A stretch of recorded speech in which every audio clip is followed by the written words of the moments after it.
But they gave us some training on how to take our story and tell it.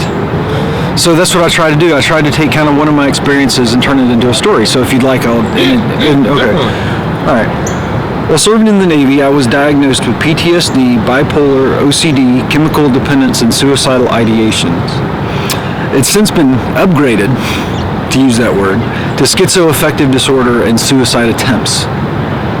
In 2007, I triaged 2 boys, Fareed and Yusuf. I'll never forget Fareed and Yusuf. They had been blown apart by an old Russian landmine. It made me angry. Angry that children had to suffer for the sins of adults. Angry that I had to deal with it. Angry at the Russian pilot who probably dropped that mine in the middle of their war. And then I froze. Right in the middle of giving first aid, I froze. I couldn't give an IV, which is the most basic part of combat trauma first aid. So I became angry with myself. I never found out if Fareed and Yusuf lived, but I was a changed man. I had learned anger.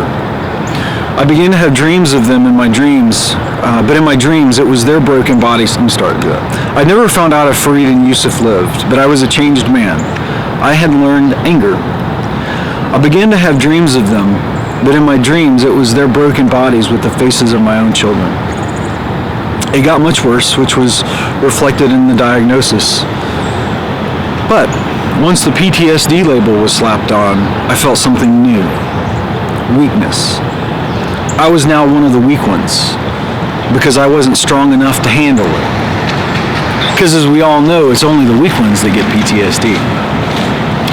I entered treatment, but I still couldn't face the idea that I was weak. I tried going off my meds a few times because if I could do that, then that would mean that I wasn't weak anymore, right? And then one day, I remembered something from my hometown of Memphis, the sanitation worker strike from the 1950s. These men, 1 to 2 generations away from the living history of slavery, had found a way to be strong. They just stood in the middle of the street with a sign that said, "I am a man," and a look that said, "There's nothing you can do to take that away from me." I thought to myself, I can't serve anymore, but I can hold a sign that says I am a man, and not let anybody take that away from me.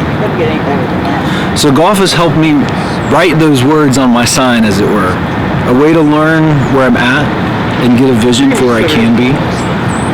A way to take a list of discrepancies and prioritize and whittle away at them by getting overwhelmed by them. A way to live in the moment and not let the past overwhelm the future. A way to take a goal and figure out how I'm going to accomplish it in a way that fits me. It's given me the strength to hold my sign and be a man.